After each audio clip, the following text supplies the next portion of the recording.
Turma regular, sábado de manhã, aula de administração, professora Zoraide. Então vamos começando a trabalhar devagarzinho, para a gente começar a falar sobre teorias de administração. Falar de teorias de administração é a gente situar a administração que está... Deixa eu ver, acho que ficou melhor, não ficou? Se vocês começarem a dormir, eu assento.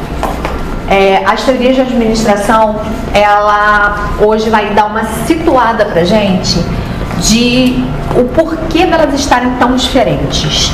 A gente começa a trabalhar a administração como teoria lá em 1800 e pouco.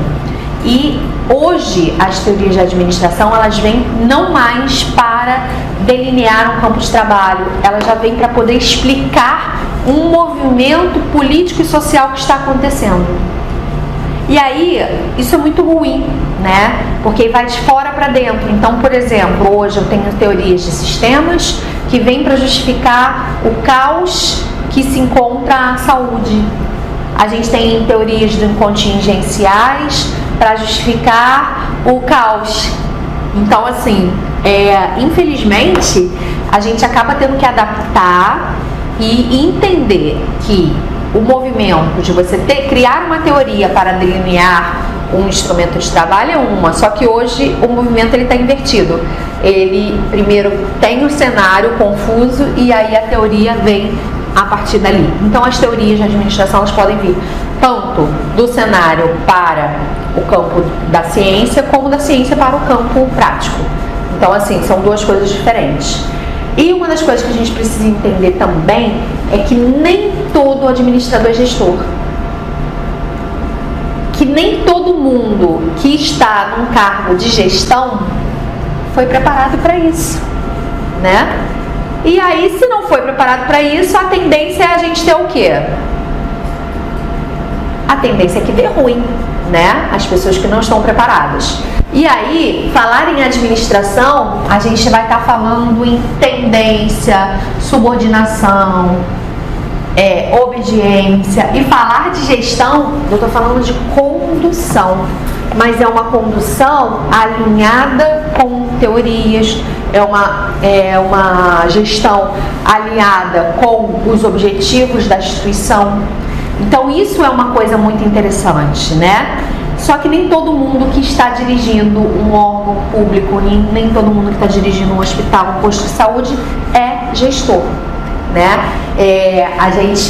Eu faço doutorado na Fundação Getúlio Vargas e a gente trabalha eu faço doutorado em gestão de pessoas e do conhecimento, eu sou da linha da gestão do conhecimento. E esse ano de 2018 a gente fez um trabalho muito bacana, que foi a escola de gestores. Todo mundo eu participei dessa incubadora de projeto e o COFEM, Conselho Federal de Enfermagem, ele se deu conta de que tinha muitos enfermeiros assumindo papéis políticos na área de gestão. Enfermeiros que tinham sido nomeados secretários municipais de saúde, secretários estaduais de saúde, que estavam trabalhando em altos cargos de gestão e que essas pessoas não estavam preparadas para aquilo. Por exemplo, em Petrópolis, o secretário de saúde de Petrópolis é um enfermeiro. Extremamente competente, mas ele não chegou lá pela competência política dele. Ele chegou lá porque ele era primo do prefeito. E o Conselho Federal ficava extremamente incomodado com isso.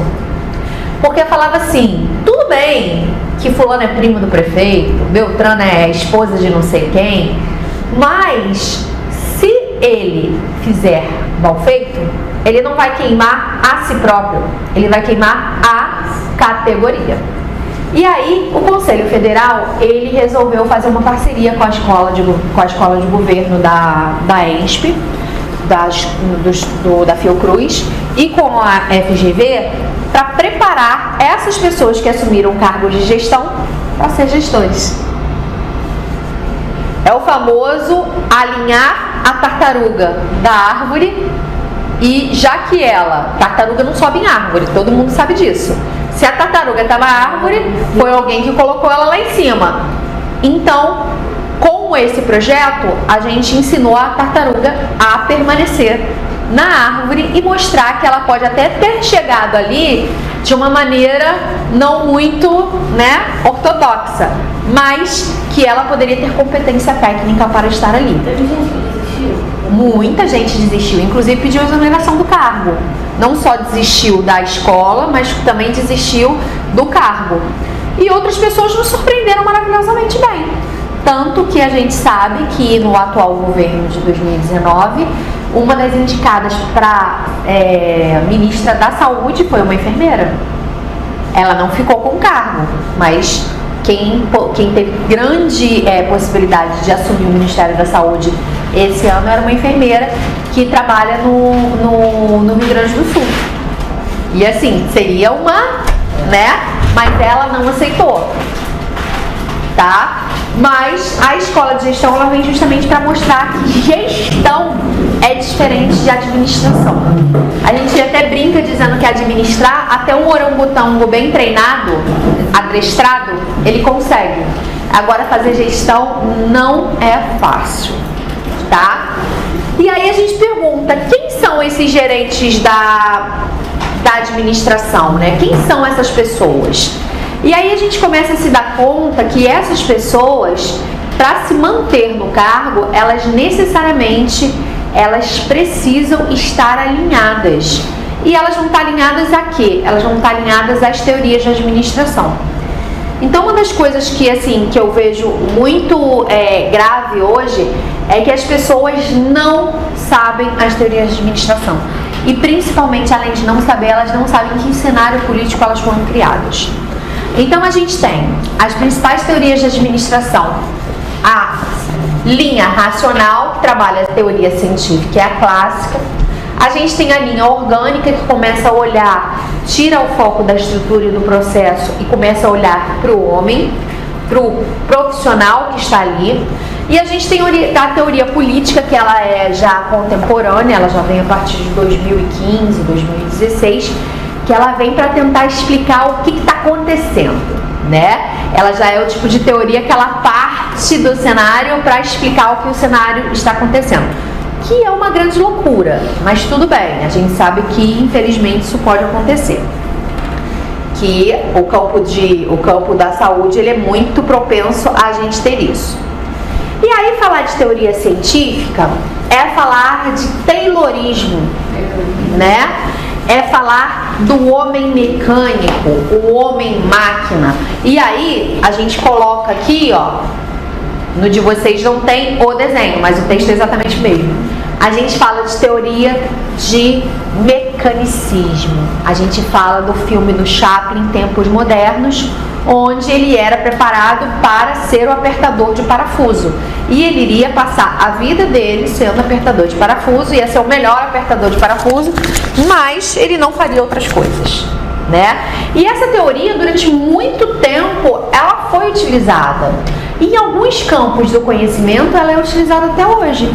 Vocês querem ver uma coisa que está muito recente, então vocês com certeza vão lembrar? A gente, na década de 90, a gente teve um boom na área da empresa de petróleo e gás.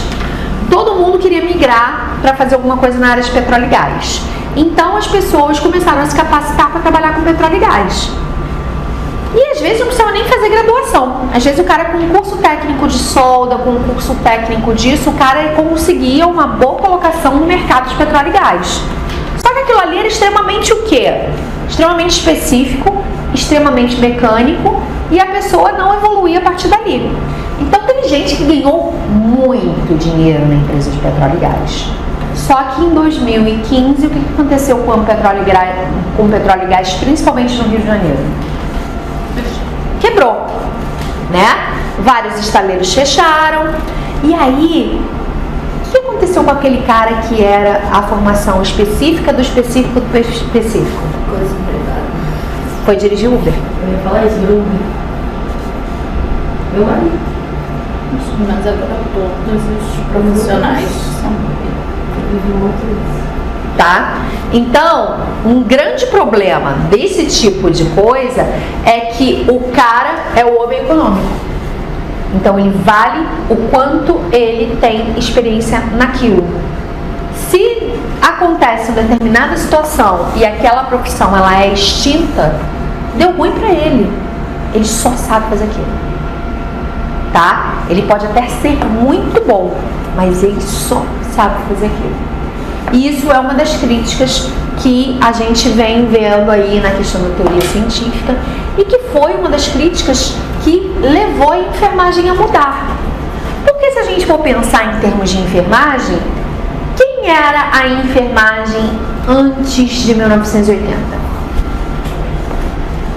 Quem eram os profissionais de enfermagem antes de 1980? Os prostitutos.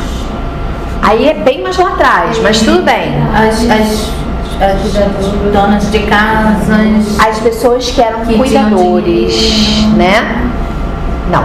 Profissionalmente, eram essas pessoas que tinham formação bem básica e que tinham uma coisa cuidadora, né? Podia ser a tia da limpeza que tinha um jeitinho para cuidar? Podia. Ela podia começar no hospital sendo a tia da limpeza e depois ela poderia ser capacitada ali dentro. Porque eles não entendiam que para cuidar do outro, a gente precisava de algo além do psicomotor. Eles só valorizavam o fazer. Não valorizava o porquê fazer, nem o como fazer, nem se você sabia o porquê que você estava ali. E aí, não valia a pena você capacitar, porque a pessoa que ela é capacitada, a pessoa que ela é orientada, ela é crítica. Então, nessa fase aqui da teoria científica, você não é pago para pensar, você é pago para fazer. E durante muito tempo a enfermagem não foi paga para pensar, né? E a lei de crítica quer ser valorizada? Durante muito tempo ela não era simplesmente paga para pensar, ela era paga para fazer. Você faz o que eu estou te mandando. E hoje a enfermagem pensa e pensa muito. Ela é uma ciência, né? E aí, essa questão do mecanicismo acaba sendo um problema. E aí, dentro dessa mesma lógica, a gente tem o Henry Ford, que também trabalha essa mesma teoria e que foi uma questão para a prova do Corpo da Marinha do Brasil de 2017. Que ele falava o quê? Ele falava que a enfermagem, ela, para ter uma boa remuneração, ela e uma jornada de trabalho menor, ela precisa ser especializada. E aí ele diz o seguinte: se você é generalista, você vai saber um pouco de cada coisa, mas não vai se aprofundar em absolutamente nada. Agora, se você é especialista, se você tem uma especialidade, você tem uma situação baseada no seu saber, você consegue galgar novos postos de trabalho melhor, tá? E é o que hoje a gente tem a tendência, né? A gente tem a tendência cada vez mais das especializações e das pessoas, à medida que se especializam, elas acabam ganhando mais. Isso é normal. Mas isso, gente, não é de agora não, ó. Isso daqui é da época da indústria automobilística. Só a gente lembrar, Ford, a gente lembra de quê? Carro, né? E aí a teoria científica é uma teoria mecânica, ela dá ênfase na especialidade, ela não considera a influência do grupo, ela se preocupa na enfermagem como o como fazer, a divisão do trabalho é sempre baseada na padronização de tarefas, existe uma elaboração diária de escala de atividade, então sempre vai ter o bonito que vai falar assim, eu tô na medicação. Fulano tá no cuidado, eu tô na medicação. Não há problema. Desde que o cara que também está no cuidado, ele saiba ao fazer medicação também. Né? Então essa coisa de dividir tarefas, ó, fulano e beltrano na medicação, ciclano, cuidados. Isso vem da teoria teoria científica, tá? Então isso já vem lá de trás. E que a gente acaba criticando porque muitas vezes não tem rodízio nesses papéis. Então o cara que está na medicação, ele vai querer sempre estar na medicação. E aí o dia que o cara da medicação falta, o pessoal do cuidado não sabe fazer a medicação, tá? Eu tive um problema sério essa semana em relação à divisão de atividades. A gente sabe que cada vez mais a enfermagem ela ganha os seus papéis dentro de toda a área de saúde. E um dos papéis que a enfermagem vem assumindo com bastante rigorosidade é a questão de estar nos exames de imagem. E essa semana eu tive um evento grave, não foi no hospital público, foi no hospital privado, que chegou na minha mão pela Câmara Técnica de Saúde. Alguém tem tatuagem aqui? Vocês sabiam que vocês, para fazer tatuagem, quando vocês fazem tatuagem, se vocês forem fazer ressonância magnética, vocês podem ter uma queimadura grave? Quando vocês fizeram tatuagem, avisaram isso pra vocês? Pois é. Nunca ninguém avisou isso. E aí você me pega um profissional que está no exame de imagem, que ele está trabalhando no exame de imagem, e você treina ele para trabalhar no exame de imagem. E aí ele vai te dar esse tipo de informação. Senhora, você tem piercing, você tem tatuagem? Ele vai te perguntar pela prática dele. Só que quando você trabalha com remanejamento interno, do cara que trabalha há anos na clínica médica e que, como faltou a tia da imagem, ele foi remanejado, ele, em 5 minutos disseram para ele o que ele tinha que fazer, falaram, é mole, fica tranquilo, tá? Só tem que pegar, ver se as fichas estão preenchidas e assim, beleza, tá? Beleza, boa sorte aí, bom plantão. E aí não avisaram para esse cara que pacientes que têm tatuagem precisam de um cuidado especial na ressonância magnética, porque algumas tatuagens a tinta tem chumbo e o chumbo é atraído pela câmara de ressonância. Não avisaram isso para ele. E aí o que aconteceu? Ele não protegeu com a toalha molhada e o paciente fez uma queimadura de 3º grau na área de tatuagem.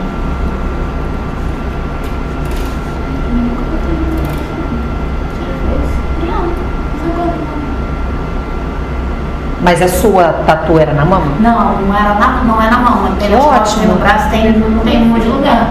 Minha filha só. Pois é. Mas nas costas você podia ter tido uma tremenda uma queimadura, porque você fez a ressonância de... Aqui. Sim, senhora. A senhora podia ter sido fritada dentro da câmara de ressonância. Agora você já sabe. Nunca me avisou, já. Desde o ano passado, no papel você vê, tá escrito. Pra câmara? Que a gente faz as costas. As costas dela estão expostas. Ela fez da mama, as costas dela estavam expostas. Ela podia ter sido frita ali na câmara de ressonância magnética. O protocolo ou a tatuagem dela não tem chumbo, tá? Mas a regra é sempre proteger com uma toalha molhada. E aí, quando a gente trabalha com a especialização, isso o cara que é especialista, que trabalha naquela área, o cara vai fazer o cuidado certinho. Mas quando esse cara faltar e que ninguém lá de fora sabe fazer e vai ser remanejado, isso pode acontecer, pode dar problema, tá? Então assim, é uma coisa muito simples, mas que se a gente não der conta, todo mundo sabe assim, marca-passo não pode, alguns piercings não, a gente pede pra tirar, né? Mas tipo, tatuagem, ninguém vai associar que a tatuagem pode ser um fator de risco. Mas o cara que trabalha ali, ele sabe. Então a gente tem que ter alguns cuidados quando a gente fala de teoria científica, que é justamente isso. O cara que é especialista, ele é importante sim, mas é importante que eu tenha alguns outros critérios também. Vou citar para vocês algumas coisas que, para trabalhar em teoria científica, algumas unidades fazem. A gente sabe que a gente tem grandes, no Rio de Janeiro, em especial Rio e São Paulo, a gente tem grandes redes de hospitalares. Então a gente sabe que no Rio, que não é só no Rio, mas também em São Paulo e Brasília, a gente tem a rede DOR, né? Que aqui no Rio a gente tem vários hospitais. E a gente tem uma outra rede chamada Rede IMPA. Não sei se vocês conhecem a Rede IMPA. A Rede IMPA, os 2 hospitais que são representados pelo Rio de Janeiro, é o Complexo Hospitalar de Niterói e o Hospital São Lucas, de Copacabana, e também o Centro de Imagem da Gávea. A Rede Ímpar, ela tem um trabalho muito interessante com a teoria científica. Ela acha importante sim que o cara seja especializado, só que, por exemplo, qualquer enfermeiro para trabalhar em determinada área, como por exemplo de pediatria e de saúde do adulto na Rede Ímpar, ele só é contratado se ele for especialista em terapia intensiva. Ué, mas a vaga é para clínica médica. Não interessa. Ele só vai ser contratado se ele for especialista em terapia intensiva. Por quê? Porque a terapia intensiva, ele é a maior complexidade. Então, se eu remanejar ele para dentro da terapia intensiva ou para qualquer outro lugar, ele é um cara que tem um nível de complexidade maior. Então, eu não vou ter esse problema, por exemplo, dele não saber.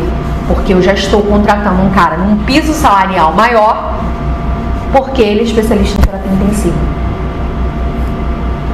Então é a lógica que eles utilizaram para não ter problema com essa questão das escalas de trabalho, de você dizer assim, ah, mas eu não sei fazer isso. Você tem que saber, você é especialista em terapia intensiva. Tá? E resolve o problema de remanejamento. Por quê? Qual é o grande problema de remanejamento que a gente tem hoje dentro das unidades hospitalares? O problema é o seguinte: quem está na área aberta, ele não pode ser remanejado para a área fechada, para terapia intensiva. Mas o cara de terapia intensiva, ele pode ser remanejado para qualquer lugar. Só que quando o problema de escala é na terapia intensiva, não tem ninguém para remanejar para dentro. Então eu só posso fazer os remanejamentos internos. Só que aí, na rede pública, isso acaba sendo um problema, porque eu não tenho a contratação específica. Poucos são os concursos que vão para a vaga específica. Normalmente os concursos, de uma maneira geral, eles são o quê? Generalistas. Então eu não posso cobrar. Agora, na rede privada, eu posso cobrar, porque eu quero dizer o perfil que eu vou te contratar. Então eles resolvem esse problema já dessa forma, tá? Que é uma estratégia extremamente interessante, né? Mas também eles pagam a mais para isso. O teu piso na Rede Ímpar não é o piso do enfermeiro generalista, é um piso infinitamente maior, né? É um piso que vai bater ali na faixa de R$6.000. Então, tem as suas vantagens, né? A gente tem a teoria clássica, que é a teoria de Fayol, que trabalha com a questão da estrutura. Ele diz que a eficiência da organização, ela tem que ter uma estrutura correta, né? E a estrutura correta é normatizar. Dentro da teoria clássica, tem norma para tudo. Então, tudo é formal. Então, é o famoso, toda vez que a gente falar de teoria de Fayol, teoria clássica, vocês lembram da seguinte frase: manda quem pode, obedece quem tem conta para pagar. Tá? Então, a teoria de Fayol é isso aqui, ó. Aqui eu tenho o CEO, aqui eu tenho o gestor, aqui eu tenho os líderes e aqui eu tenho a ponta que trabalha. Então, o CEO caga na cabeça do gestor, que caga na cabeça dos diretores, que caga na cabeça da ponta. É bem assim, tá? Então, é caráter prescritivo, é caráter normativo, tá? E eu não tenho uma estrutura formal. Eu não tenho estrutura informal. É uma estrutura formalizada, tá? Para eu conseguir alguma coisa específica daquela área ou daquele setor, eu preciso me dirigir ao gestor do setor, que vai se dirigir ao líder, que vai dar ordem para o plantonista. Eu não posso chegar direto e falar com o plantonista. Eu tenho que primeiro falar com o diretor, que o diretor... Tá? E aí isso leva a quê? Burocratização. Tá? E muitas vezes a perda de tempo também. Tá? Então, assim, eu sempre vou pensar na ênfase da estrutura organizacional. Tá? Sempre a estrutura organizacional. E aqui, seu auxiliar de enfermagem desconta no paciente, porque ele já não tem mais pra onde, né? Ele vai e desconta no paciente. Teoria das relações humanas. Tava tudo muito bom, um falava de ênfase no resultado, o outro falava de ênfase no processo, o outro falava dizendo que tinha que ser mecânico, o outro dizia que tem quanto mais especializado melhor, e ninguém estava olhando para esse ser humaninho, né? E os homens mesmo, os profissionais que ali deveriam estar trabalhando, eles ficavam esquecidos. E aí, quando teve a queda da Bolsa de Valores, depois dos anos 30, 1930, as pessoas tiveram muitas que se mataram, né? Nos Estados Unidos, depois que historicamente, quando teve a queda da Bolsa de Valores, as pessoas perderam toda a sua fortuna e aí as pessoas acabaram entrando em depressão e se matando. Foi o primeiro grande caso de depressão que a gente teve por a questão econômica. E aí aquilo deu uma assustada na galera. E aí, dentro desse susto, a escola de administração, ela se torna mais humana. E começa a olhar para as empresas, olhar para as estruturas empresariais, pensando que aquelas estruturas elas são formadas por pessoas.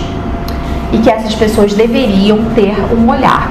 E aí entra a escola humanística de administração com o Mayo, que começa a falar que para eu ter um ambiente de trabalho que dê lucro, eu preciso olhar para as pessoas e preciso fazer essas pessoas felizes, tá?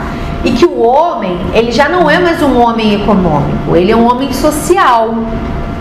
E que por ele ser um homem social, ele precisa trabalhar em grupo. E aí começam as histórias, os grandes teóricos de liderança, de relacionamento interpessoal, né?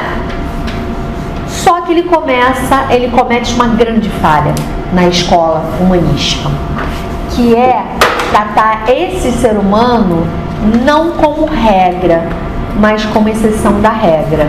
E aí abre uma brecha, a partir desse momento, pro paternalismo, tá?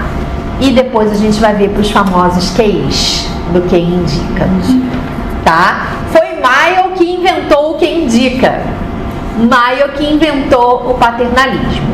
E aí a gente vai entender um pouquinho como essa questão impacta na assistência. Então, o paternalismo foi uma falha da teoria social? Não foi uma falha. Ele criou para ser paternalista. Só que quando isso vem lá de fora e entra no Brasil, desvirtua. Porque brasileiro é um ser humano que precisa ser estudado. Tudo ele vai tentar dar um jeito, né, para modificar o sistema. Ele nunca leva o troço ao pé da letra, ele sempre tira um jeitinho para tentar tirar vantagem. E aí, quando a teoria de Mayo veio para o Brasil, ela foi desvirtuada. E aí a gente vai entender o porquê. Ele criou um monstro. Ele não criou um monstro. O brasileiro que entendeu errado e criou o monstro. Isso. Então vamos pegar aqui duas situações. Eu tenho essas duas funcionárias aqui. Ambas trabalham na minha unidade. As duas pediram férias em janeiro, tá? As duas pediram férias em janeiro. E eu, como gestora, eu não posso dar férias para as duas. Então eu vou ter que escolher, através de critérios, para quem eu vou dar folga. E aí, dentro dos critérios, uma das coisas que a gente está falando que o homem ele é social, eu tenho que olhar a questão da avaliação do funcionário. Então eu tenho ela, tá? Que é uma pessoa assídua, participativa. Sempre que eu preciso de banco de horas, eu sei que eu posso contar com ela, tá? Ela nunca diz não, ela sempre ajuda os colegas. Se eu precisar trocar ela de plantão, eu troco, ela não me traz problema nenhum. Aí eu tenho ela. Ela é super gente boa, mas ela tá com um monte de problema pessoal, tá? Ela tem filho pequeno, a mãe dela que tomava conta da criança não tá podendo porque está doente, mas ela, quando está no plantão, ela é maravilhosa. Ela é uma funcionária perfeita, padrão. Só que ultimamente ela tem tirado muitas licenças, tá? Porque ela está com esse problema pessoal.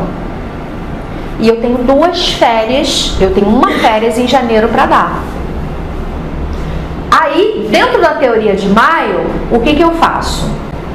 Viro para ela e falo assim: olha só, você é ótima dentro dos critérios de eleição para as férias de janeiro, você preenche todos, tá bom? Só que você bem não vai ficar com as férias de janeiro, porque a sua amiga, sua colega, ela tá cheia de problema.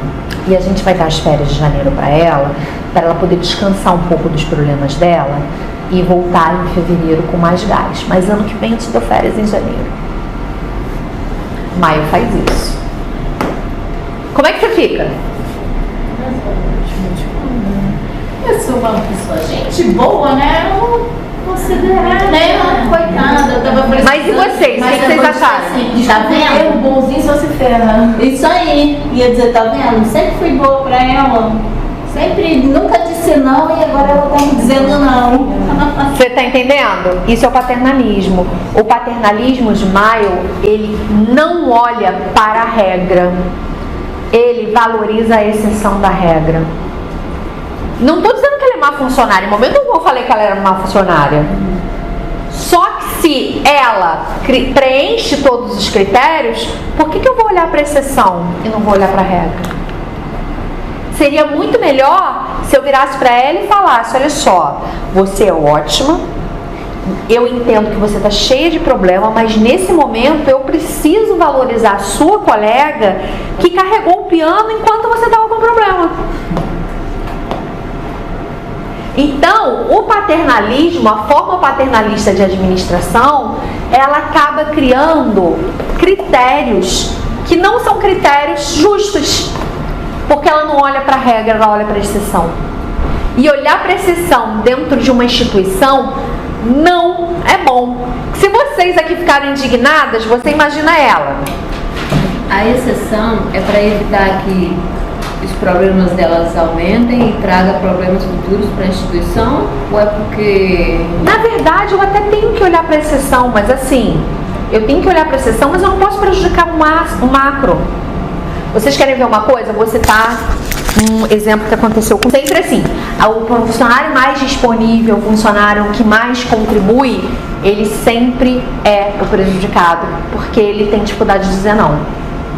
Tá? Então o paternalismo de Maio, quando chega no Brasil, ele é desvirtuado no famoso QI e sempre alguém se dá bem.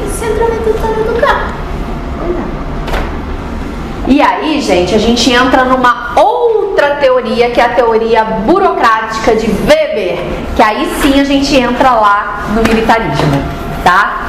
Diz pra mim aqui, quem é a enfermeira?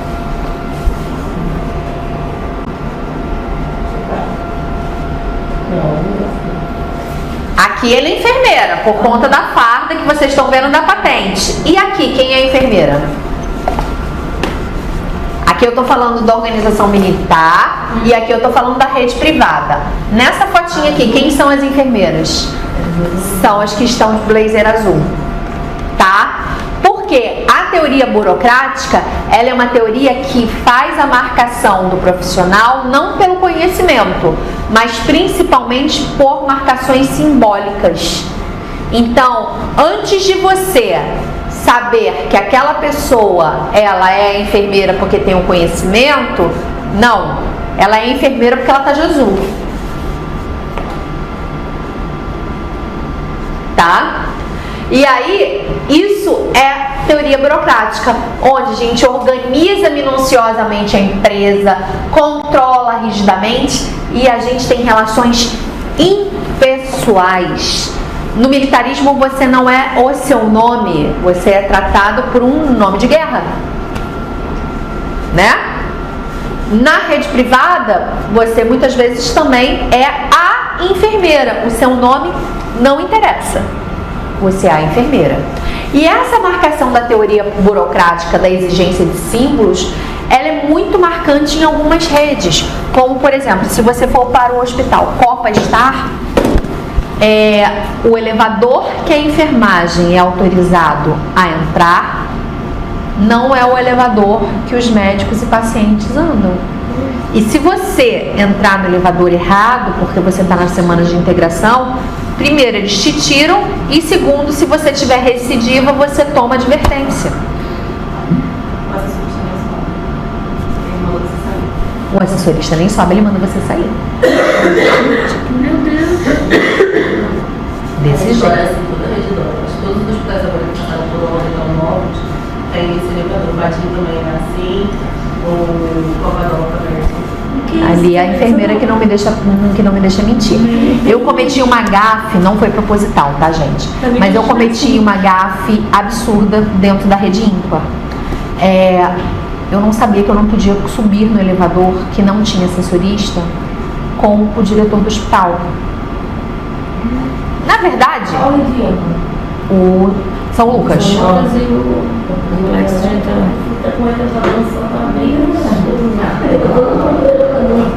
Não, o São Lucas. Tem um cara que fica dentro do elevador, que você pode subir, é isso? Não, São Lucas, você não pode subir no elevador com o diretor. Se o diretor estiver no elevador, é só o assessorista e o diretor. Pode ter uma fila quilométrica lá fora. Morra! Você não pode subir. Eu entrei no elevador, ali eu fiquei, e as pessoas ficaram olhando pra minha cara, e eu caguei. Primeiro, eu não sou funcionária, segundo, não tenho obrigação de saber, estava ali como consultora, entrei no elevador e fiquei. Como gerou o assessorista ficou olhando pra minha cara, do tipo assim, você não vai sair? Quando ele esperou e eu não saí, ele subiu. Quando eu saí do elevador, que só tinha as duas pessoas, eu saí no elevador exatamente na mesma hora que o diretor saiu, o assessorista quase infartou. Eu acho que ele fibrilou ali dentro. E depois, quando eu saí do elevador e as pessoas olharam ele saindo e eu saindo atrás... E ele ainda saiu na frente, mal educado, né? Aí as pessoas falaram assim, Zoraide, você subiu no elevador com o diretor? Eu falei, eu não sabia que ele era o diretor. Não obrigada a saber. Mas você subiu no elevador com ele? Não pode. Eu falei, mas por que não pode? Ele respira todo o ar do elevador? Lá em Niterói, a direção do CBR não é assim não. Mas foi um diretor do São Lucas para lá agora, tem um mês ou dois. E ele queria fazer isso. Só que o elevador só tem um elevador. Lá também. Aí ele queria subir sozinho. Olha, deu uma confusão. Porque assim, tá um elevador para paciente, para marca, para luxo. Porque não teve um problema no elevador, não uma confusão na casa. E o cara queria dizer sozinho. Aí até o próprio assessorista, olha, doutor, você me desculpa, mas eu acho que vai ter algum problema. Por que vai ter um problema? Olha, quando ele chegou lá embaixo, quando chegou no andar do centro cirúrgico, tinham 3 macas para poder entrar.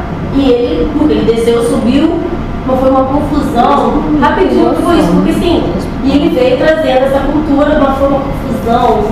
Não, teoria burocrática. Tudo é explicado. Ele Nada. veio de raiva, porque ele queria uma coisa. Quando ele morrer, vai ter um cemitério só pra ele. Gente, é assim, eu sou da rede pública, né? A vida inteira. Eu já saí da faculdade concursada. E eu nunca tive isso na minha vida. O meu diretor médico lá do hospital, do INTO, ele come no refeitório. E a comida dele é igual a de todo mundo. Gente, ele me encontra no elevador, ele me encontra no hospital, já começa assim, ele já chega, já me abraça, já me dá um beijo na testa e fala assim, e aí, o que é que nós temos pra hoje? Sempre, a vida inteira. A vida inteira. Ele chega no CTI para qualquer coisa, eu tô de plantão, primeira coisa, ele sabe que o CTI é do plantonista. Então o cara é o diretor, o cara é o ultra mega super blaster da SBOT, mas ele é extremamente adestrado. Ele já chega no CTI e fala assim, bom dia, Zora, posso passar a visita aqui com os... Ele sabe que aquele quadrado ali é meu, então ele tem que se comportar no meu quadrado. É muito diferente. Então, na rede privada, você trabalhar com consultoria na rede privada é meio que impactante. porque eles são extremamente burocráticos. E a impessoalidade não, eu tô falando de redes, tá? Eu tô falando das redes, Rede Amil, Rede Infa, Rede Dó. Eles são muito fechados dentro da teoria burocrática, tá? Desde a marcação da roupa até essas questões específicas. Eu vim do público também, então eu nunca vi O isso. Hospital Alba Charge, em São Paulo, o refeitório é enorme, parece que é refeitório de presídio, né? É todo mundo junto. Sim, mas tem que ser, gente. Todo mundo, Mas tem que ser. Tem inscrição, ninguém vai lá Tem pensamentos diferentes. Mas Rio e São Paulo é diferente. São Paulo não tem esse pensamento. A instituição é deles, Tem médico, mas não tem direção do hospital, não. Não acho, é médico entra. Lá ele quiser comer, assim, médico, enfermeira, equipe é equipe. Mas direção não tem, não. Porque tem restaurante, tem vários restaurantes, são 70 restaurantes só dentro. Então quem não quer comer lá e se misturar Tudo isso na São Paulo e Rio tem um pensamento diferente. Sim, o pensamento é extremamente diferente. Mas olha só, a minha formação inicial, eu sou formada pela UERJ, mas eu saí no concurso direto para Porto Alegre. Em Porto Alegre eu andava assim. A minha roupinha era azul e branco. Mas a gente sempre foi muito trabalhado no sentido de um enfermeiro. A gente, desde o início, a gente sempre foi trabalhado no sentido do primary nursing. O que é o primary nursing? Você é o enfermeiro responsável por aquela unidade. Então, o médico, ele é assistente, ou seja, ele está na sua casa. Então, quem vai na casa dos outros tem que se comportar. E na vida inteira sempre foi assim. Completamente diferente. Tá? Completamente diferente. Aqui no Rio o negócio é bagunçado. E como o carioca ele é espaçoso e ele é mal educado nesse sentido, muitas unidades particulares trabalham com a teoria burocrática. Você pode ver uma coisa simples, por exemplo, os grandes gestores da divisão desses hospitais, muitos deles não são cariocas. É só você avaliar. A galera é diretor de enfermagem. O cara não é carioca, o cara é de São Paulo, o cara é de outro lugar que não é no Rio. Por quê? Porque ele entende que o comportamento do carioca é um comportamento promíscuo. No sentido de quê? No sentido de que ele é muito flexível para muita coisa e não pode. Mas também existem coisas que são vantajosas. Por exemplo, as pessoas meio que se colocam no seu lugar também. As pessoas acabam tendo um comportamento mais adequado. Porque a gente sabe que em alguns lugares, principalmente a área técnica, acaba se comportando de uma maneira extremamente desagradável, inclusive com os pacientes. Então, no hospital que tem a teoria burocrática como o seu marco, eles não vão poder fazer isso, que isso é advertência. E advertência em rua. Tá? Então, lá jamais vai ser permitido adornos, jamais vai ser permitido cabelos de cores que não sejam os convencionais. Você vai ter que andar com o cabelo preso, sim. Tá? Você não vai poder as unhas não podem ser longas. Eu acho que lá onde a gente trabalha, a gente tem tudo. Pega um pouco de tudo. Eu não me sinto tão, né? A gente se adapta também. Eu acho que você não sabe. Mas eu acho que menos tem, mas às vezes tem a burocrática. Você não acha não que aqui menos tem a burocrática? Eu acho que aqui menos tem burocrática. Eu vou te falar que por ser de terapia intensiva, eu já sou padrão naturalmente. É porque a gente dá oncologia, não sei se dá oncologia, muda um pouco. Eu naturalmente eu sou um pouco padrão mesmo, porque assim, eu já não ando de adorno mesmo, por conta do controle de infecção mesmo, meu cabelo não dá preso mesmo, porque ele é gigante. Então assim, difícil vai ser você me ver com o cabelo solto, mas o meu cabelo naturalmente, tipo, eu tô dando aula, não tinha a menor necessidade. Era o momento que eu teria pra estar com o cabelo solto pro cabelo respirar, mas eu tô sempre com o cabelo preso. A única diferença é que agora ele tá de rabo, ele nunca vai estar de rabo no hospital. Que ou ele tá enfiado dentro da touca ou ele tá no coque, entendeu? Hoje ele tá de rabo, mas ele não tá solto. Respirar um pouco, entendeu? Mas assim, são coisas que a gente vai vendo. E aí, a teoria burocrática, ela é uma teoria que ela é muito ruim para determinadas coisas. Vocês querem ver uma coisa? A gente, na teoria burocrática, não existe ascensão de carreira. Então, se você entrou na unidade como técnico, você morre técnico ali dentro daquela unidade. Já Nas outras teorias, a gente consegue fazer a ascensão de carreira. A rede ímpar, ela tem o trilhas. Né? O que é o trilhas de carreira? Você entrou com uma vaga e você tem no site, você vai ficar acompanhando dentro do trilhas quais são os cargos que vão abrir. Antes deles abrirem para fora a quantidade de vagas, eles abrem para dentro da unidade. Então vai abrir uma vaga de enfermeiro rotina. Se você é enfermeiro plantonista e já tem mais de 6 meses de casa e não tem nenhum tipo de reclamação, nenhum tipo de complicação, naqueles 6 meses de casa você pode pedir o trilhas, onde o RH vai avaliar, e se você tiver condição para subir de cargo, eles nem abrem a vaga para fora. Você pode ascender. E isso desde o nível de auxiliar de enfermagem, que lá não existe, porque lá todo mundo contratado é como técnico, porque tem que ter ensino médio. Para qualquer coisa ela tem que ter ensino médio. Então, assim, o trilhas, ele vem nisso. Isso é muito bacana, tá? E você, o tempo inteiro, dentro da rede, você pode ficar acompanhando trilhas de toda a rede. Então, você tá afim de mudar de Horizonte e ir para Brasília, você pode olhar se tem algum cargo lá em Brasília que te interesse, porque você tem como participar da trilhas. Só que, por exemplo, na Rede DOR já é mais difícil. No Instituto DOR você não consegue isso, tá? Então, você pode até conseguir, mas não naquele hospital. Você pode conseguir virar enfermeiro, mas não vai ser na tua unidade. Se você é enfermeiro da obstetrícia... Eles dão até oportunidade, assim, para você subir de cargo. De mudar de técnico para enfermeiro, só que não no seu setor. É isso que eu estou falando. Não no seu setor. No seu setor não pode. Não, no seu setor você não pode. Sim, por quê? Por conta... Tem aquela amizade com o técnico. Exatamente, por conta da impessoalidade do relacionamento.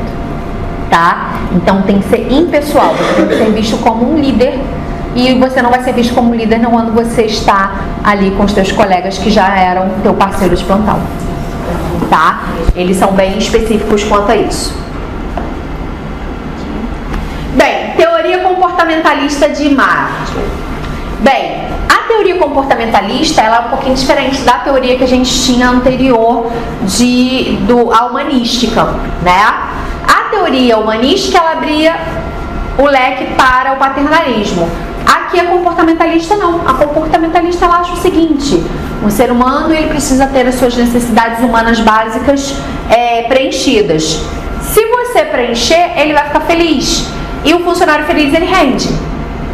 Então você tem que fazer de tudo para fazê-lo feliz. E aí dentro dos sistemas de recompensa a gente tem a questão das manter as necessidades fisiológicas dele, dando alimentação, né, dando a questão do vale transporte, a questão da segurança social, estima e autorrealização. Então ele tenta, mesmo que ele entenda que você não pode, só ser estimulado através de dinheiro, ele vai tentar te estimular em várias outras lógicas. Então, assim, eu vou te pagar um bom salário, mas não é só um bom salário. Eu vou fazer uma política, por exemplo, do prata da casa. Tá? O que no caso a Rede Ímpar utiliza como prata da casa? Toda vez que você sobe de cargo, tem uma cerimônia para mostrar que você é a prata da casa que está subindo de cargo. Tá? Toda vez que você recebe um elogio via ouvidoria, esse elogio é público, é publicizado, porque ele consegue entender que isso vai melhorar a sua autoestima e ao mesmo tempo aquele seu colega que não recebeu o elogio, ele primeiro vai ficar feliz porque você resolveu e segundo ele vai correr atrás de prejuízo para o próximo ser elogiado ser ele. Então esse tipo de coisa, ele é muito importante. E aí a teoria comportamentalista, ela tem uma coisa muito legal, que é a inclusão. Ela entende que para qualquer profissional sempre vai ter um espaço. Mesmo para aquele que se formou em enfermagem, mas não gosta de gente. Não tem problema, a gente tem um cargo para ele. Tá? o paciente, o funcionário, ele é portador de necessidades especiais. Não tem problema, a gente tem um lugar para ele. Tá? Ela é feia? Não tem problema, a gente tem um lugar escondido para ela. Tá? Sim, eu já ouvi como consultora isso. Nossa, fulana é ótima, mas ela é muito feia. A gente não pode colocar ela nos andares de privativos, porque ela é feia. Gente, desculpa, mas é. Ah, igual esse gente de maquiagem, eu acho absurdo. Tudo pra você tem que estar maquiada pra trabalhar. Gente, pelo amor de Deus. Eu trabalho maquiada, é um Deixa eu saco. focar a língua. Não pode, porque você fica com cara de coitada. O povo vai também igual a trabalha gente faz com 24 cara de acabado, tem gente não que pode chega falar. lá pela cara. Não, lá é obrigatório. Já pode por causa da química. Não é questão de Ai, a gente não pode usar nada. Porque uma É filtro solar. Aí a gente trabalha com cara de o uniforme lá é verde porque botar sombra verde. Então, é isso, parece que eu falo, é Nath hoje? O que tá acontecendo? Vocês lá no Nath? Tô conseguindo. Não, lá na integração, você passa. É ridículo. Mas como um ser humano, principalmente brasileiro, precisa ser estudado, o negócio está escrito para ele poder funcionar. Então é dito para ele, olha, sapato só pode ser preto ou nude. A altura da saia tem que ser no joelho. Ah, mas o trabalho de uniforme. Você só pode entrar aqui com a saia no joelho. Porque o povo acha que porque trabalha de uniforme, pode chegar lá com um vestido michupa e chinelo de dedo. Não, não pode. Aqui você só pode entrar com a saia na altura do joelho, bermuda na altura do joelho. Maquiagem, os tons só podem ser da cartela X. Tá? Não pode isso, não pode aquilo, não pode aquilo. Isso é uma coisa que infelizmente na integração precisa ser passado. Tá? Porque as pessoas são sem noção. Que as pessoas são sem noção. Tá?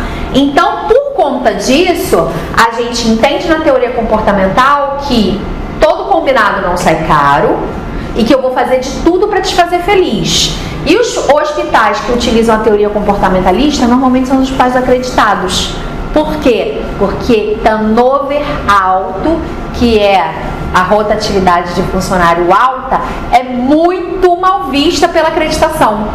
Então eu tenho que ter um critério de seleção de que se eu contratei o cara, eu fique com ele.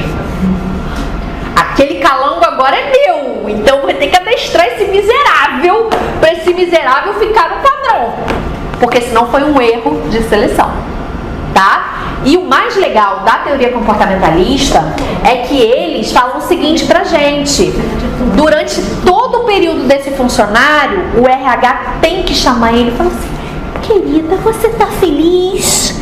Tem alguma coisa que eu possa fazer para te ajudar, para você ficar feliz? Por quê? Porque eu não posso demitir. Pesquisa de clima organizacional, exatamente, porque eu preciso te fazer feliz a qualquer custo. Tá? E esses são os hospitais acreditados. Eles precisam fazer o funcionário feliz. Porque se o funcionário estiver feliz, o funcionário não pede para sair. E ele não pode que o funcionário peça para sair. Inclusive, se o funcionário quiser pedir para sair porque ele está achando que o salário dele não está compatível com a atividade que ele desempenha, o RH vai virar para ele: você já olhou o thriller? Você já olhou não sei o quê? A gente tem alguma coisa que a gente possa negociar com você? Tá? Justamente por conta que eles são baseados na teoria comportamentalista. Tá? Tô me fazendo clara?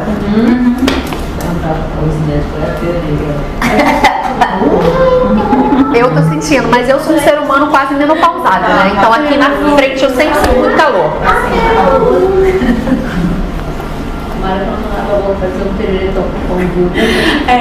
A gente vai passar por reabilitação terça-feira. Eu tenho segunda-feira. Ai, nossa, terça-feira. E segunda-feira começa esse inferno. Ai, Já sei que eu entro, eu já tive que pagar o plantão da noite, não entro porque eu pensei assim, vai dar a ruim. gente tá tenso. É, porque é sempre uma tensão. Tem jeito. Aí entramos nos anos 2010. Pode, deixa eu pedir aqui. Bem, aí entramos no final dos anos 2000, início de 2010, onde eles já começam a explicar o inexplicável. E aí entra a teoria dos sistemas. O que é a teoria dos sistemas? A teoria dos sistemas, ela vem para explicar que eu tenho sistemas que são abertos dentro da unidade.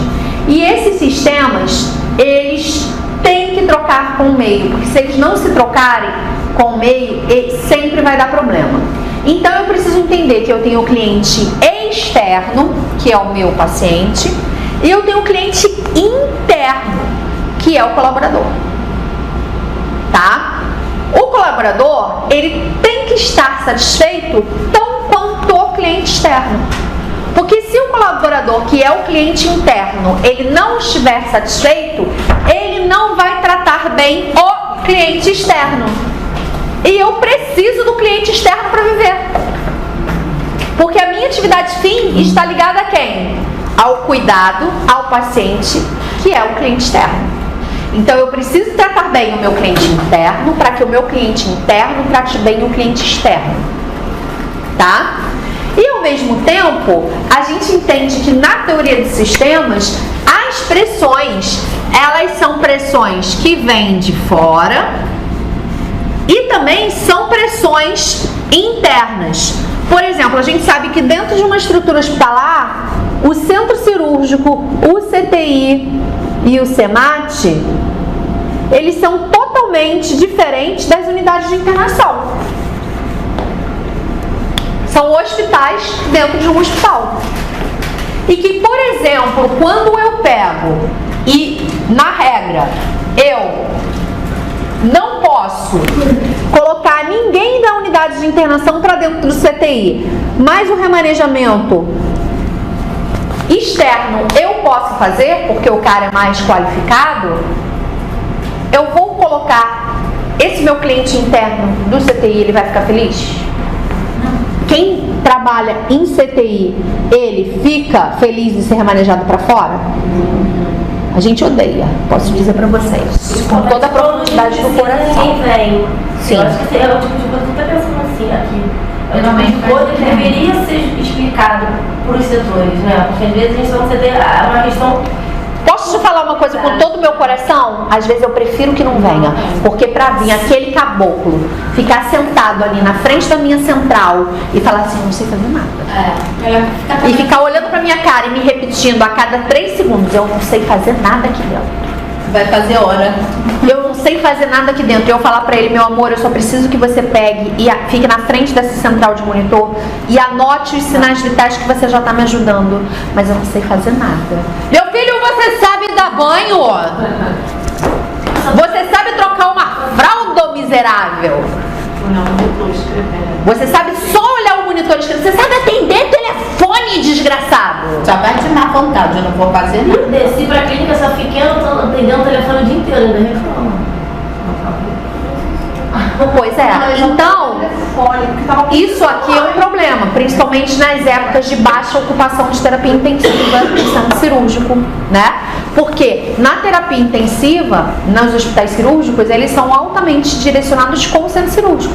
E a gente sabe que, por exemplo, no mês de janeiro, muitos cirurgiões tiram férias, dezembro e janeiro. Então baixa a quantidade de cirurgias, a ocupação fica menor dentro da terapia intensiva. E aí remaneja. E aí, uma das estratégias utilizadas para tentar melhorar a questão do cliente interno na teoria de sistemas é não remaneja do banco de horas para esse cara ficar em casa, porque na próxima oportunidade que o setor tiver com gente, eu puxo ele. Deixa ele ficar em casa, porque depois eu utilizo ele dentro do próprio setor, que ele é específico. Tá?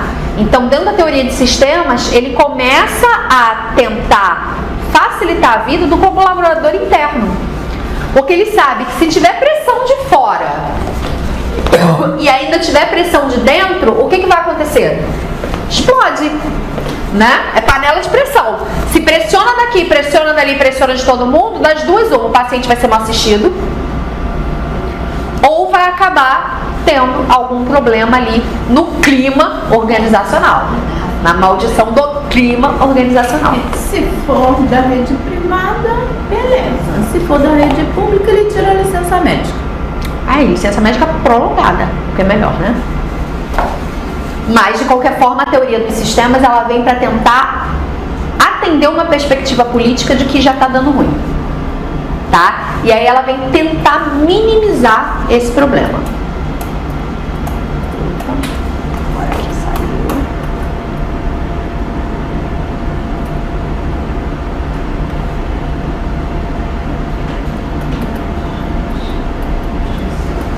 Uma das últimas teorias que a gente tem aí é a teoria contingencial. O que é a teoria contingencial? Ela vem para tentar explicar que você pode conhecer todas as teorias, mas você pode fazer nada de nenhuma delas, porque contingencialmente você tem que trabalhar dentro de uma situação de caos. Então ela fala o seguinte, que eu tenho que aliar a questão do ambiente e da tecnologia dentro da dinâmica de organização, e diante disso eu preciso resolver os meus problemas da melhor maneira que eu puder, não necessariamente da maneira certa. Isso é um problema, porque nem sempre isso é ético. Quando eu abro o leque para dizer que eu preciso resolver o problema da melhor maneira possível e não da maneira mais certa possível, você está criando um problema que está dando um tiro no pé mais para frente, tá?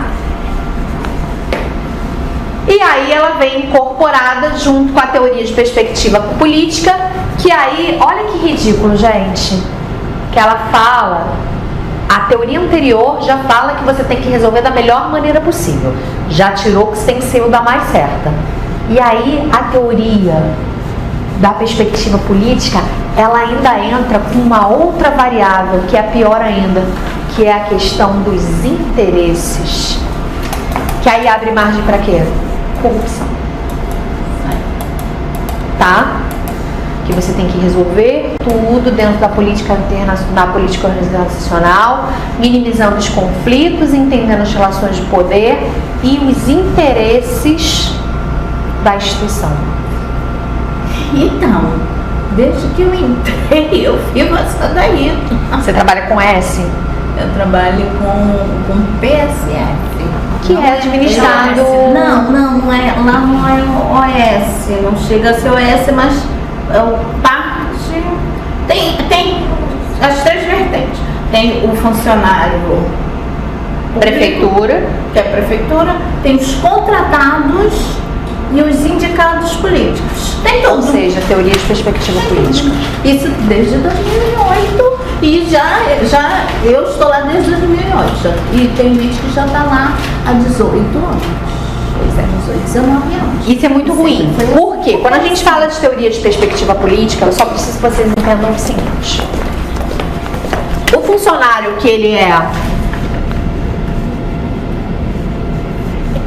funcionário público, RJU, ele custa, por exemplo, para o Ministério da Saúde, por exemplo, o enfermeiro, 8.400, tá? Que é o que vai cair na conta do carimbo. Quando ele é administrado por outro tipo de contratação, esse profissional,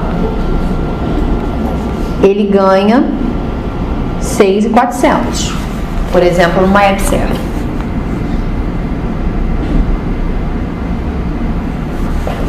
E ele custa para o governo, para contratar ele, 10.500.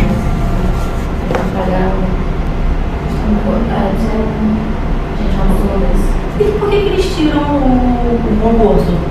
Pelo seguinte, esse cara aqui, ele vai ser meu o resto da vida. Ele tem estabilidade. Mas em compensação, ele não recolhe fundo de garantia por tempo de serviço, tá? Mas se ele ficar de licença médica, ou se ele aposentar antes do tempo, ele continua custando para mim a mesma coisa. Já esse cara aqui, se ele não tá bom, eu substituo.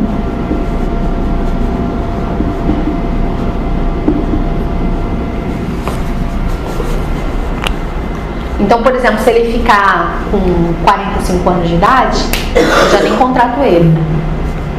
Por exemplo, eu, com toda a minha bagagem profissional, eu não tenho valor na rede privada. Nenhum. Por conta da idade. Eu sirvo para consultora. Para consultora eu sirvo. Mas para trabalhar eu não sirvo. Nenhuma rede. Não. Nem como, por exemplo, se eu quiser um cargo dentro de uma divisão, de uma qualidade, de um gerenciamento de educação, eu não sirvo por conta da minha idade. Mas eles me pagam pela consultoria. Hoje eu estou numa fase da vida que eu valho o quanto eu trabalho. Eu tenho a minha matrícula pública, mas eu valho o quanto eu trabalho. Eu não seria nunca contratada em nenhuma das redes, por conta da minha idade. Por mais top master que eu seja, eu não sou contratada, porque eu não tenho tempo útil de vida. Entendeu? Então, dentro da teoria de perspectiva política, eu não sou interessante. Não sou interessante. Entendeu? Por quê? Porque eu já tenho tantos anos de mercado, eu já tenho uma vivência muito grande, então eu talvez não atenda aos interesses. Porque eu talvez não faça o jogo necessário da questão da política. Para uma rede privada, é muito mais vantajoso pegar um menino que acabou de se formar. Porque ele molda. Do que pegar a mim dentro de uma experiência profissional grande. Entendeu? É justo? Não, não é. Mas também tá tranquilo, pra mim tá de boa. A rede pública é um conceito bem cheio de difícil, faz tudo errado, eles têm uma cabeça. Na minha instituição não, porque minha unidade é uma unidade acreditada que é JCI, então assim, eles já olham pra gente com outro olhar. Mas assim... Porque eu saí de uma instituição pública que não era acreditada. Fui pra rede particular e assim, tudo que eles falavam com relação a isso era tipo, você faz tudo errado, a gente sabe. Não. Não. Cada um trabalha de um jeito. Você acha que trabalhar errado? É isso aí. Claro que não. Você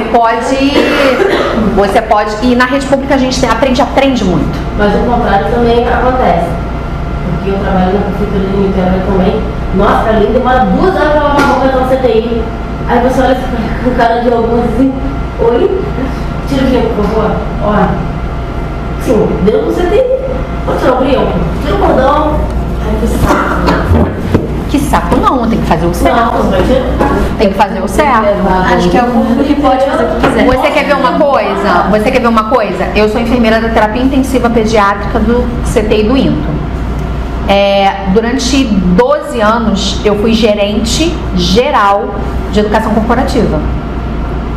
Fui para o plantão, por quê? Porque eu passei para o doutorado e não era compatível estudar de dia e trabalhar de dia, tá? Passei para o doutorado, precisava fazer matérias e fui trabalhar de dia. Aí o que aconteceu? Saí do dia e fui trabalhar à noite no plantão. No meu primeiro plantão as pessoas já ficaram de pé atrás comigo. Tipo assim, o que a enfermeira da educação corporativa está fazendo aqui? E aí as pessoas depois, no segundo plantão, as pessoas falaram assim, nossa, a enfermeira da educação corporativa era boa, mas a enfermeira da terapia intensiva é melhor ainda, né? Falei assim, pois é, vocês acham muito que quem sabe ensina, quem não sabe ensina, quem sabe faz. É justamente o contrário, para ensinar a gente tem que saber pra cacete. Aí eles... Tranquilo, me deram 2 técnicos. Os 2 técnicos que me deram quando montaram a minha equipe eram técnicos que ninguém queria. Tudo bem, tranquilo. Quem era o técnico que ninguém queria? O major do Corpo de Bombeiros, que é enfermeiro formado pela UERJ e que é extremamente crítico, maravilhoso. Inclusive eu fui paraninfa da turma dele na UERJ. Então eles não me deram um funcionário problema, eles me deram presente. Segundo, a enfermeira da CCIH da Cecília do Lima, que na minha unidade ela é técnica. O povo não quer trabalhar, né? Não pode. E aí falaram, não, ó, trabalhar com Tânia e com fulano é muito ruim, porque só criam problemas, só funcionam os problemas. Cara, a minha equipe é a equipe do elogio, é a equipe que está toda hora tirando foto para coisa institucional, é a equipe que os pacientes retornam, e era uma equipe que ninguém queria trabalhar.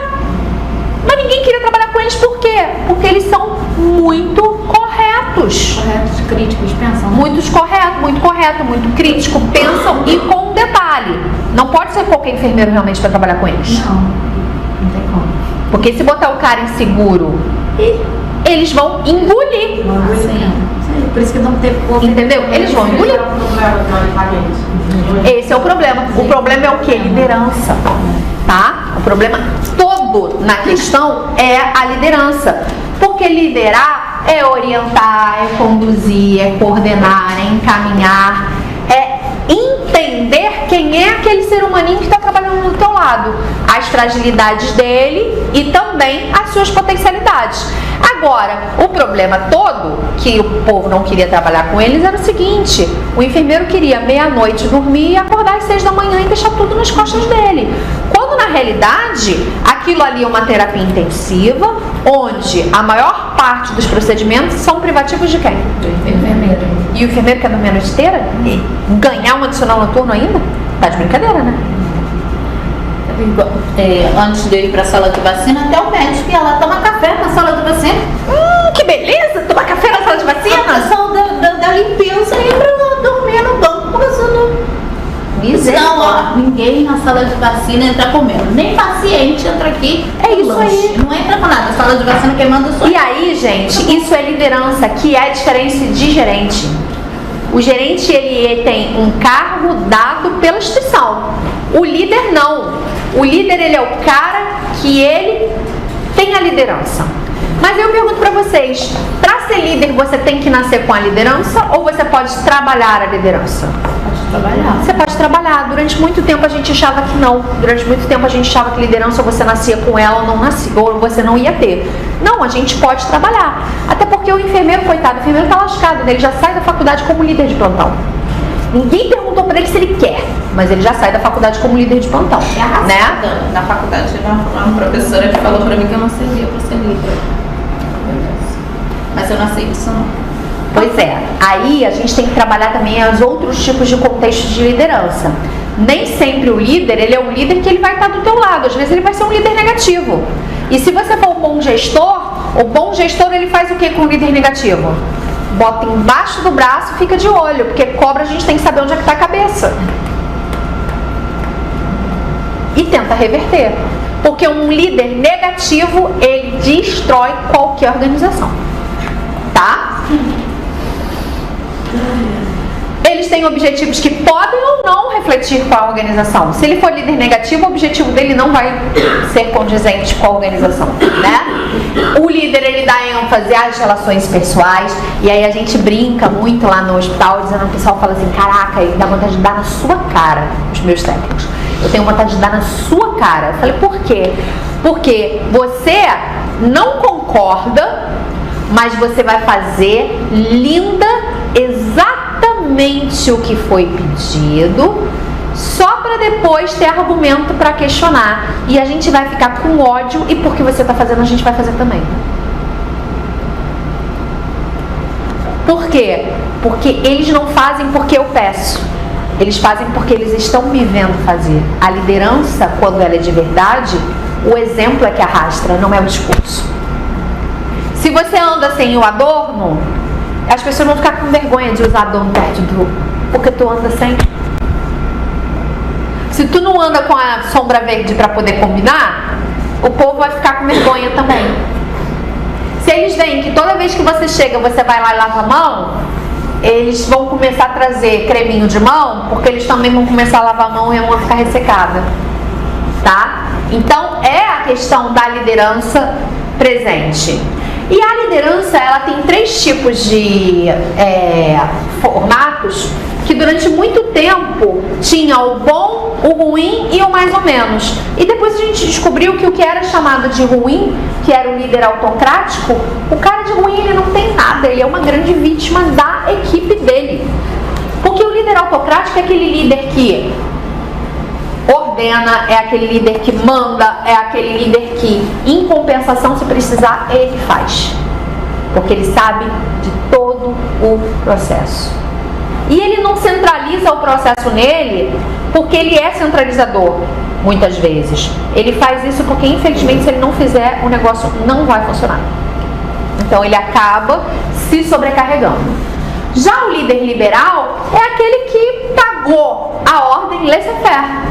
Cada um que se vire, cada um seu quadrado. E o líder democrático não. Ele vai discutir e eles todos vão fazer juntos. E aí, dentro disso, a liderança autocrática, somente o líder decide, sem qualquer participação do grupo, muitas vezes porque esse grupo também não tem condições de participar. O líder determina as providências, executa as tarefas, ele dá a ordem nominal e divide o trabalho nominalmente e ele participa integralmente, o líder autocrático. Tipo, se faltou funcionário, ele vai saber. Ontem foi tão bonitinho, ontem eu vi a enfermeira da imagem, eu tinha um processo agendado com ela, que a gente tinha que discutir um evento diverso, e eu falei, olha, a gente vai conversar, quando você estiver liberada você me fala que você desce. Aí daqui a pouco ela me passa uma mensagem por WhatsApp, Zora, eu não vou conseguir descer, porque eu tô rendendo a enfermeira para almoçar. Aí eu falei, fofa, ela foi almoçar? Não, era 3 horas da tarde, ela não tinha comido nada, tava branca igual um papel. Mas ela teve a liderança para entender que a plantonista dela iria ficar até as 19 horas. Então, ela rendeu a colega para a colega comer. Tá? Mas por quê? Porque ela é autocrática. Para a equipe não perder o foco e para a equipe não perder a meta, ela entra e ela faz. Aí ela é um demônio? Não. Ela sabe fazer, ela vai entrar para fazer, porque a equipe às vezes não vai dar conta. Então vamos olhar com mais generosidade para esse líder autocrata também. O democrata, ele não bota a mão.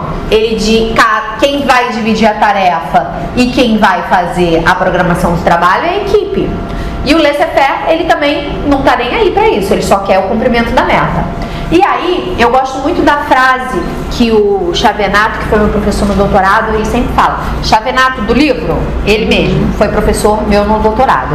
E uma das coisas que ele sempre fala é o seguinte: se você quer conhecer a característica de um líder, pede para fazer uma foto do grupo de trabalho.